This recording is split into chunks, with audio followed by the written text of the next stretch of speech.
नमस्कार, times of Swaraj के खास कार्यक्रम राजपथ में आप सबों का स्वागत है और मैं हूं संतोष सिंह। और आज हम राजपथ में चर्चा कर रहे हैं बेटी शांभवी के चुनाव लड़ने की। जी हां, ये तीसरी पीढ़ी है अशोक चौधरी के परिवार की। ये तीसरी पीढ़ी है जो राजनीति में कदम रख रही है। अशोक चौधरी जी के पिताजी कांग्रेस के कद्दावर नेता थे। अशोक चौधरी खुद कांग्रेस के कद्दावर नेता रहे, बाद के दिनों में वे जदयू में आए और आज उनकी बेटी राजनीति में आई है। और राजनीति में कदम रखते ही समस्तीपुर लोकसभा क्षेत्र से उन्हें रामविलास पासवान, चिराग का जो रामविलास पासवान की पार्टी लोक जनशक्ति पार्टी है, वो रामविलास पासवान जिसका नाम रखा है, उस पार्टी से वो चुनाव लड़ने जा रही है। वैसे शांभवी के कह सकते हैं कि समस्तीपुर से ससुराल पक्ष से पुराना रिश्ता है। किशोर कुणाल जी का ससुराल हमारे ही यहाँ है और किशोर कुणाल जी के ससुर को लेकर बिहार में एक दौर में बड़ी सियासत हुआ था, उस पर कभी चर्चा करेंगे। हमारे यहाँ के हैं और उस सियासत की वजह से कर्पूरी ठाकुर को हार का सामना करना पड़ा था। इसलिए शांभवी वहां जा रही हैं तो ऐसा नहीं है कि लोग इनको परिचय देने की जरूरत है।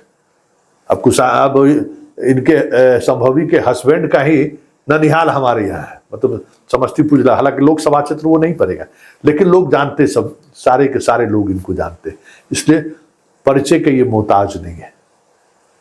लेकिन कुछ तो बात है, जिन बातों को लेकर आज ये नीतीश के पास पहुंचे थे। कल 2 दिन पहले उन्होंने समस्तीपुर में तमाम जनप्रतिनिधि से मुलाकात खुद अशोक चौधरी किए। उस मुलाकात के बाद नीतीश से मुलाकात होती है। उस दौरान जदयू के 2 विधायक भी साथ रहते हैं। एक मुन्ना जी हैं जो हमारे भी विधायक रह चुके हैं और नीतीश जी के खासम खास हैं, वो भी साथ में थे। और अमन हजारी, महेश्वर हजारी का भतीजा कह सकते हैं, हालांकि महेश्वर हजारी खुद इस तस्वीर में नहीं है, वो भी कुछ न कुछ संकेत कर रहा है।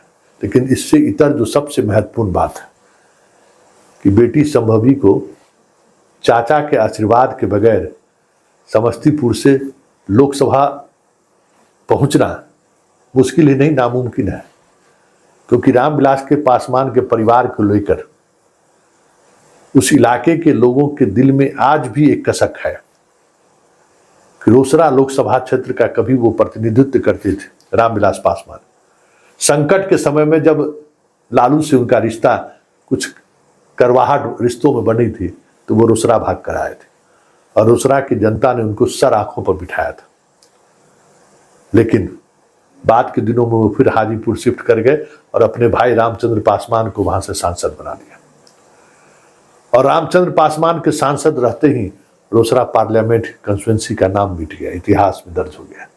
उस बात की कसक आज भी लोगों के दिल में है और हर चुनाव में ये मुद्दा बनता है। इसलिए चिराग के टिकट से सिर्फ बेटी शांभवी के वहां पहुंचने से जीत पक्की है ऐसा नहीं है, क्योंकि चिराग के खिलाफ एक बड़ा माहौल आज भी उस इलाके में है और रामविलास पासवान नहीं है, ये बात समझ लीजिए। गुस्सा के बावजूद भी रामविलास पासवान जिसके भी दरवाजे पर पहुंच जाते थे, रामविलास पासवान की वजह से लोग वोट कर देते थे। अब रामविलास पासवान नहीं है और चिराग की वो हैसियत नहीं है कि समस्तीपुर की जनता को अपने प्रभाव में लाकर बेटी शांभवी की तरफ वोट को ट्रांसफर करा दे।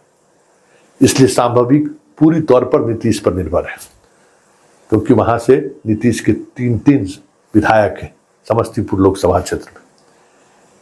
और वो विधायक अगर मजबूती के साथ बेटी शांभवी के साथ खड़ा नहीं रहा तो अशोक चौधरी का नाक कट जाए समस्तीपुर में तो कोई बड़ी बात नहीं होगी। क्योंकि अशोक चौधरी भले ही पटना और उसके आसपास के इलाके के नेता हैं, प्रदेश में भी लोग उन्हें जानते हैं, लेकिन समस्तीपुर के राजनीति का मिजाज अपना एक अलग है। वो कर्पूरी ठाकुर की धरती है। समाजवादियों की धरती है। इतना कुछ होने के बावजूद भी जो एक हिंदूवादी मानसिकता है, जिसको मोदी के राज में बहुत ज़्यादा हवा दिया गया, इस दौर में भी वहाँ नहीं चला है।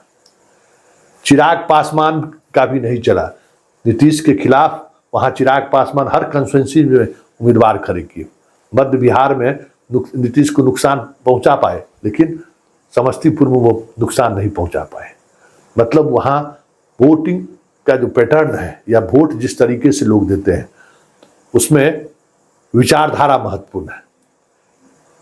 इसलिए अशोक चौधरी